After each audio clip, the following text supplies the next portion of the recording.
ये कहानी है लीसा नामी लड़की की जिसके घर एक दिन किसी आदमी ने घुसकर उसकी मॉम को बुरी तरह काट कर मार डाला। लीसा ने अपने आप को छुपाकर तो बचा लिया, लेकिन उस दिन के बाद से वो डेरी सहमी रहने लगी। लीसा की डैड ने जिससे दोबारा शादी की यानी लीसा की स्टेप मदर, उनका भी रवैया लीसा से कुछ अच्छा नहीं था। हाँ, अलबत्ता उसकी बेटी यानी लीसा की स्टेप सिस्टर उसके साथ काफी अच्छी थी, पर लीसा अपनी स्टेप सिस्टर से भी घुल मिल नहीं पाई। लीसा ने ज्यादा टाइम अपना कब्रिस्तान में बिताना शुरू कर दिया जहां उसकी मॉम की कब्र थी। वो यहाँ एक जवान लड़की की कप पर बैठकर उससे अपने दुख बांटा करती थी। जो लड़का काफी पहले मर गया था, जब वह जिंदा था तब वह एक म्यूजिशियन हुआ करता था। इस लड़के को जिस लड़की से प्यार हुआ उसने इसे धोखा दे दिया, जिसके गम में वो इसी कब्रिस्तान में आकर बैठा हुआ था कि रात में तूफान में चमकने वाली ग्रीन कलर की बिजली उस पर गिर जाती है और ऐसे वह मर जाता है। इतने सालों में लीसा ही वह पहली लड़की थी जो उसके ग्रेव पर आकर उससे बातें करती थी। फिर दिखाया जाता है कि आज लीसा ने अपनी सिस्टर के साथ एक पार्टी में जाना था।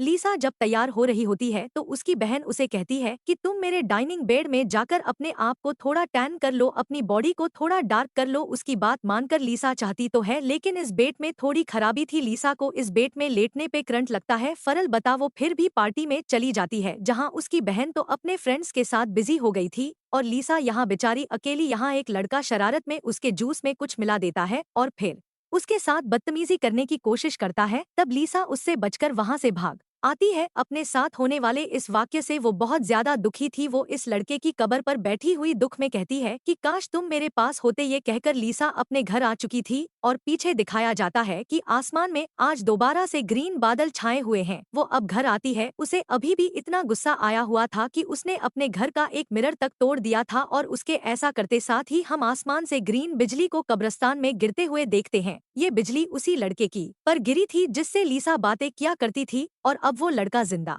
हो चुका था जिसकी खबर अभी किसी को नहीं है। खैर, दिखाया जाता है कि लीसा के उठने पर उसके स्टेप मॉम ने उसे बहुत डांटा है क्योंकि रात में उसने घर का शीशा तोड़ा है। वो उससे इस शीशे के पैसे मांगती है। हालांकि लीसा तो कोई जॉब भी नहीं करती, उसके डैड भी उसका कोई साथ नहीं देते और ऐसे लीसा को नुकसान भरने के लिए एक पार्ट टाइम जॉब करनी पड़ती है। जब वो घर आई तो उसने देखा कि सब लोग खाना खा चुके थे और वो लोग मूवी देखने जा रहे थे। लीसा की बहन उसे भी साथ चलने को कहती है, लेकिन लीसा थके होने की वजह से उनको मना कर देती है और उनके जाने के बाद खुद एक हॉरर मूवी लगाकर बैठ जाती है। इस वक्त अचानक उसके घर पर कोई घुस आता है जो लीसा को कोई भूत या जॉम्बी लग रहा था। उससे बचने के लिए वो कभी इधर भागती है तो कभी उधर और आखिर में छत पे चढ़ने का फैसला करती है, जिस पे चढ़ने से वह नाकाम हो चुकी थी और गिरती है वह उसी भूतिया आदमी के ऊपर जिसके अंदर से ग्रीन कलर का गंदा लिक्विड निकलकर भी लीसा के ऊपर गिर जाता है। गार्डन में चलने वाले शॉवर से इस लड़की के ऊपर से मिट्टी हट जाती है और यह घर के अंदर आ जाता है। लीसा उसे पहचान नहीं पा रही थी। तब वो लड़का उसे इशारों में बताता है कि मैं वही ग्रेव वाला आदमी हूँ जिससे तुम बातें करती थी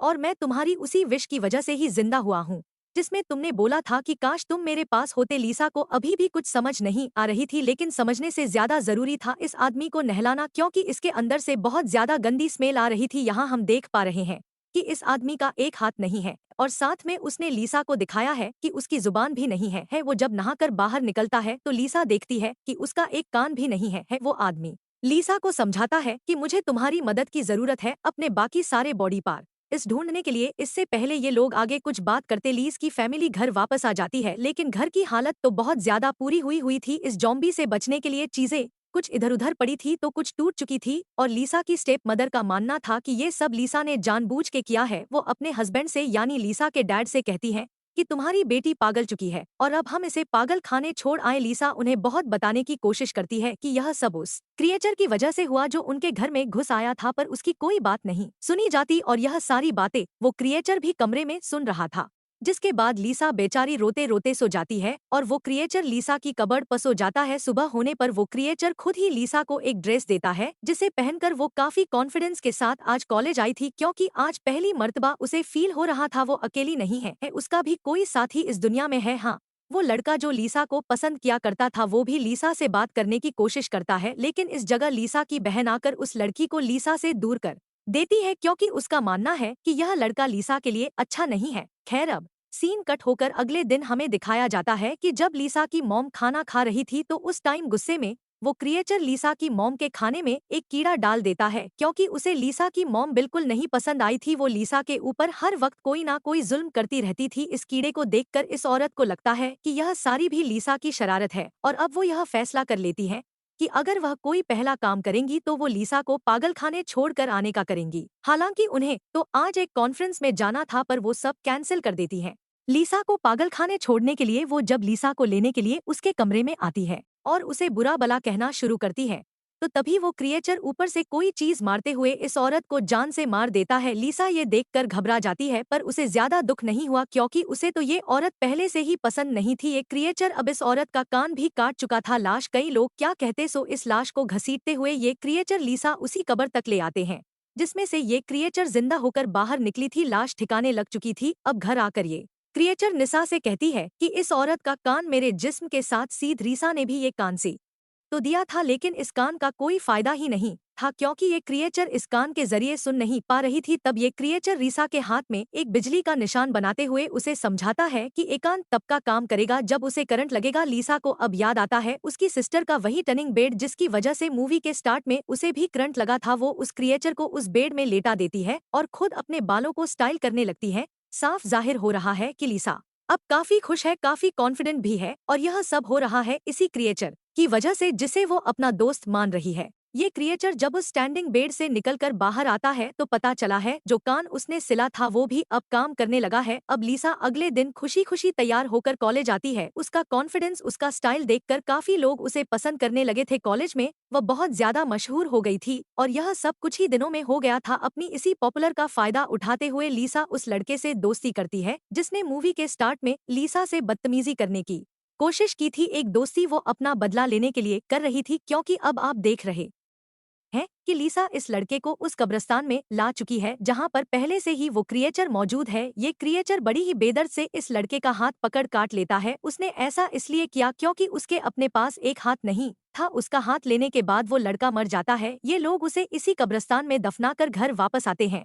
पहले की तरह ही लीसा इस हाथ को इस क्रिएचर के बाजू के साथ सी देती है जिसके बाद क्रिएचर करंट लेने के लिए डैनिंग बेड में लेती है और उसका यह हाथ भी किसी आम इंसान के हाथ की तरह काम करने लग जाता है। हाथ ठीक हो जाने के बाद ये लड़का लीसा के लिए पियानो बजाता है क्योंकि ये बात तो हम जानते ही हैं कि वो पिछली जिंदगी में एक म्यूजिशियन था। लीसा इस सबसे बहुत ज्यादा खुश थी। आहिस्ता आहिस्ता ये लोग अच्छे दोस्त भी बन चुके थे और काफी करीब भी आ चुके थे। लीसा इस चीज से बहुत खुश थी जबकि दूसरी तरफ उसके घर वाले बहुत ज्यादा परेशान थे क्योंकि उसकी मॉम का काफी दिन से कुछ पता नहीं था। पहले तो उसके डैड और उसकी बहन को लगता था कि उसकी मॉम एक कॉन्फ्रेंस में गई है, लेकिन जब काफी दिन वो वहाँ से नहीं लौटी और इन लोगों ने पता करवाया तो मालूम हुआ कि वो तो उस कॉन्फ्रेंस में गए ही नहीं। लीसा के डैड अब इस सारी बात की खबर पुलिस को कर चुके थे और इस चीज ने लीसा को भी परेशान कर दिया था। वो इस लड़के से कहती है कि हमने 2 मर्डर किए हैं, तुम तो एक क्रिएचर हो, तुम्हें कौन पकड़ेगा और मुझे पुलिस छोड़ेगी नहीं, आज नहीं तो कल मुझे पुलिस पकड़ लेगी और कुछ दिनों बाद शायद मुझे फांसी भी हो जाए। उस लड़के से कहती है पर मैं मरने से पहले अपनी एक तो ख्वाहिश पूरी करना चाहती हूँ जिसमें से एक थी कि मैं अपना एक दिन अपने फ्रेंड के साथ गुजारना चाहती हूँ। यही सोचते हुए वो अपने कॉलेज जाती है तो वहाँ जाकर उसे पता चला है कि उसका फ्रेंड आज आया ही नहीं, साथ ही उसके दूसरे क्लास वालों के भी मरने की खबर यहाँ फैल चुकी है। यानी उसी लड़के के मरने की खबर जिसे लीसा और उसके रिचर ने मारा था, जिसकी इन्वेस्टिगेशन करने के लिए पुलिस भी कॉलेज आई थी। काफी सारे लोगों को शक लीसा पे था क्योंकि आखिरी पार्टी में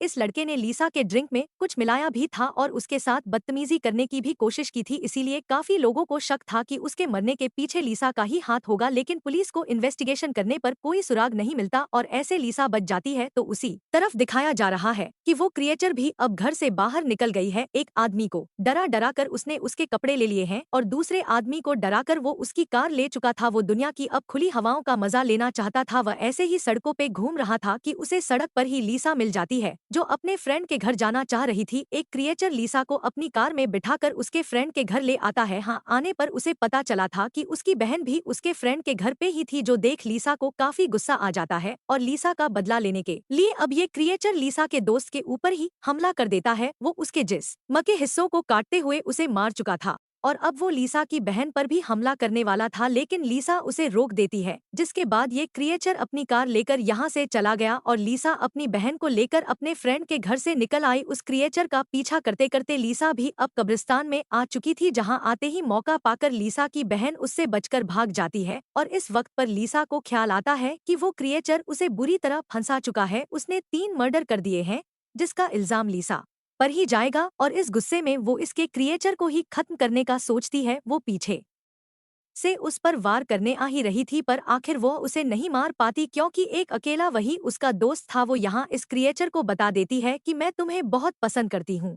जिसके बाद ये लोग घर आ जाते हैं। दिशा यहाँ पर एक और मर्तबा इस आदमी के जिस्म के हिस्सों को सीती है और फिर से ये लोग उसे शॉक ट्रीटमेंट देते हैं।